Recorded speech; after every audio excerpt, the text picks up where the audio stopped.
Hello, everyone. Here we are with the founder of the People Group, Martin Hauck. Thank you very much, Martin, on being today with us in this episode of the Modern Revenue Architect.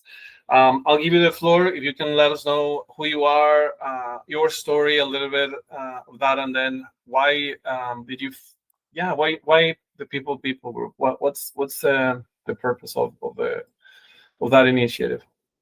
Yeah, sure. Hey, everybody, I'm Martin Hauck. I run a community called the People Group. I've been running it for 8 years. It's a community of HR, recruitment, and operations professionals.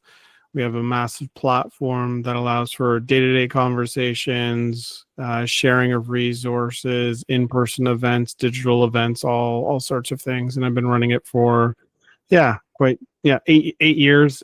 Started as a project or sort of just a little passion project of mine in the very early days, and 50 people joined the community. Now we've got 6,000 members across North America and the rest of the world. Nice. Congratulations on that growth. And what's the mindset behind growing it? Like what's the why did you make it happen? Were you how something might have triggered that initiative and said, "Hey, like I need to put this professionals together." Are you an HR consultant yourself, or you were serving that industry? What did you see a gap there? Yeah, no, I've been in recruitment for 15 plus years. And when I transitioned into tech, I was very much aware of other communities for, product designers and product managers, developers, communities specifically for developers that use JavaScript, right? And it was really interesting to me just to see how niche some of the communities got. And after 6 months of working in tech, I sort of realized that there wasn't a whole lot that was specific to HR people, recruiters, and specifically Canada. So that's what started I was just curious. I'm like, hey, if this doesn't exist, why don't I try starting it? Yeah. And what's the revenue model with this? Is it a subscription based thing where somebody wants to go join, or what's the revenue model? It started for free, and there was no revenue model. It was just something for the first 6 years. It was just something I was doing off the side of my desk. And beyond that, over time, it made sense to sort of monetize in some capacity because we wanted to do more. And so it made sense to work with partners. We found partners that wanted to get in front of, passionate, modern, progressive HR and recruitment leaders.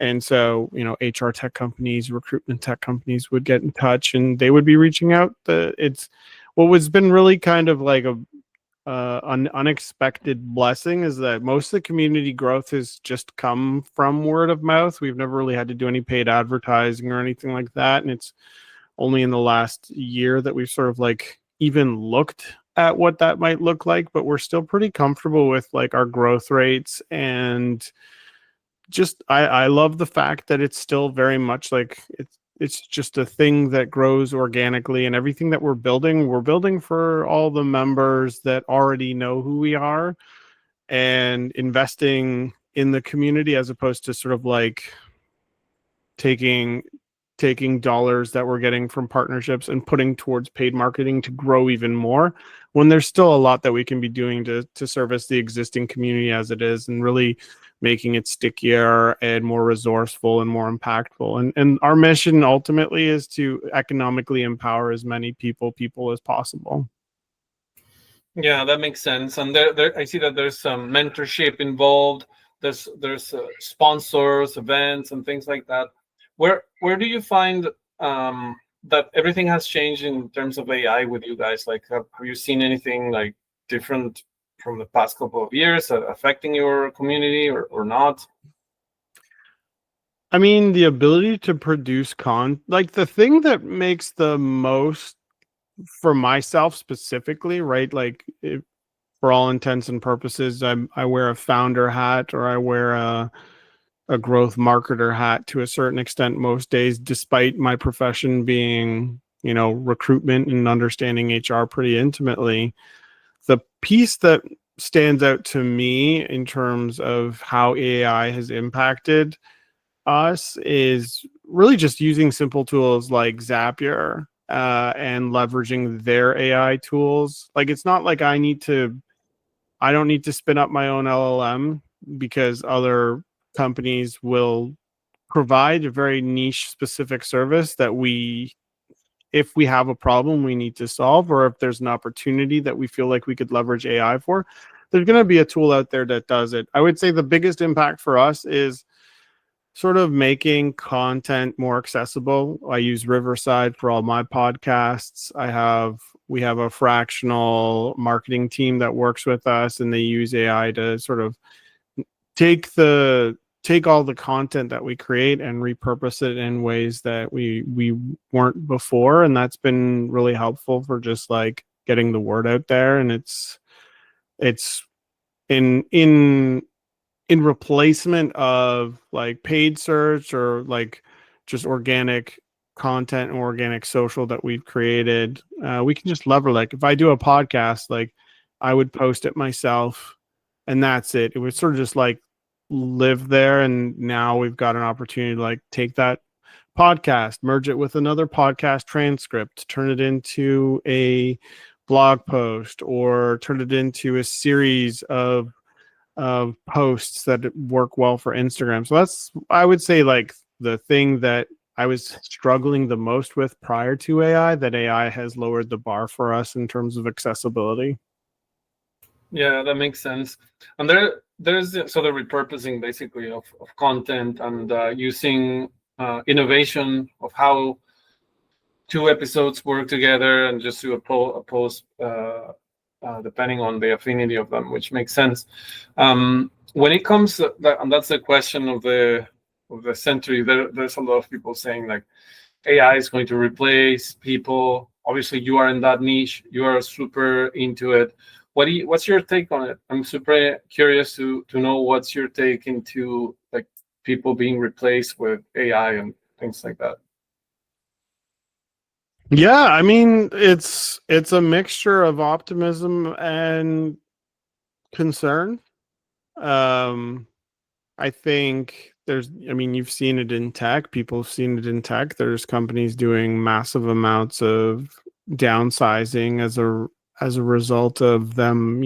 If a large company, I think we haven't even seen sort of like the massive impact, because enterprise software always takes way longer to implement. And so if we see and we can touch and feel all these amazing advancements with regards to AI, but implementing that within a larger system takes so much more time, and there's so much more at stake. Like for a major telephone company, they outsource their customer service, for example, and but it's still a massive part of how they service their customers, but it's still, there's a human touch to it. But for them to just completely say, okay, we're no longer going to spend millions of dollars on this third party customer service team that allows us to service our customers through outsourced customer service.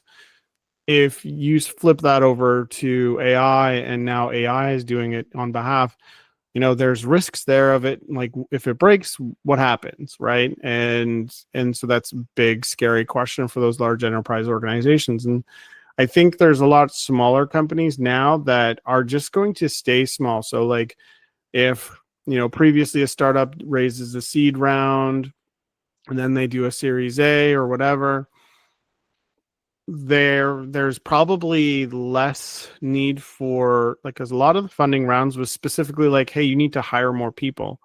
Now it's less about hiring more people necessarily, but like, okay, so you raised $5 million, $10 million, whatever. That runway's been stretched out so much longer, because if you build an AI infrastructure right off from the beginning, there's less need to hire people. So that's a happier story than having to downsize a large company or if a scale up is growing and they have 500, 1,000 employees, and then they trim down to like 400 or 300 because of their whatever their business is in, that's obviously a more challenging task. But I think it's changing things. It's not eliminating. I mean, the example I always use is like when I was way more naive, I was like, oh my God, Uber is going to eliminate the taxi cab industry entirely. I was in New York last week, and there's taxi cabs and Ubers, and they're both on the same streets, and the technology and service and features are still there. So I would say any major disruption in tech is never a light switch where it's like, oh, Uber's here, so taxi cabs are off entirely. It's a dimmer switch. And I don't think the dimmer switch ever goes to like, I mean, so far we haven't seen it necessarily until like something becomes absolutely, truly obsolete. That's a long-winded answer, but that's kind of how I see it. Yeah, I agree. So it never goes to zero. We haven't seen it either, I don't think. But yeah, I agree with you. It's more, how do we optimize our teams? Like, I understand where it comes from. Like, we use AI and then we don't need this many people, or we can just give them something else to do to grow. It's another way, right? Yeah, that's a great point. I've talked about that as well, in the sense that like, just because AI is making it easier to do your job doesn't mean like there's always 40 hours of work to do. It's not like, oh, I got my job done today. And like, there's always like something to do that requires some level of manual input. And like, you're going to go further. It's a difference between walking somewhere and driving somewhere, right? Mm-hmm. Yeah. It's like AI lets you get there faster without using as much energy. You might miss important nuances along the way. If you walk to the same place, it's going to take you longer, but you're going to have the ability to drink in and see everything that you're walking by.